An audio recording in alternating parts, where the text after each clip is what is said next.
সুন্দরবনের চাঁদপাই রেঞ্জের কলম তেজির আগুন নিভতে না নিভতেই একই রেঞ্জের গুলিশাখালীতে আগুন লেগেছে। এ বিষয়ে বিস্তারিত জানিয়েছেন মোংলা প্রতিনিধি নিজাম উদ্দিন। সুন্দরবন পূর্ব বন বিভাগের দানসাগর এলাকার কলমতেজি স্টেশনে গহীনে প্রায় 2 থেকে 3 কিলোমিটার দূরে গতকাল শনিবার দুপুরে আগুনের সূত্রপাত ঘটে।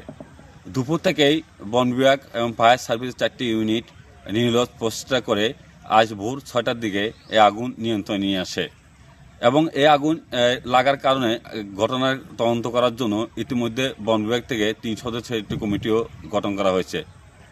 ঠিক এর পরপরই আজ সকালে ঠিক 10:30টার দিকে দানসাগর স্টেশনের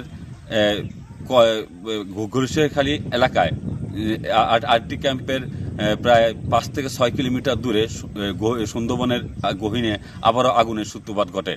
এই আগুনের সূত্রপাত কেন ঘটেছে এবং কী কারণে ঘটেছে এই জন্য বন বিভাগ এবং ফায়ার সার্ভিসের লোকজন ওই গুলিশাখালী এলাকার উদ্দেশ্যে রওনা হয়েছে বলে জানিয়েছেন চাঁদপাই রেঞ্জের সহকারী বন সংরক্ষক দীপন কুমার শাহ।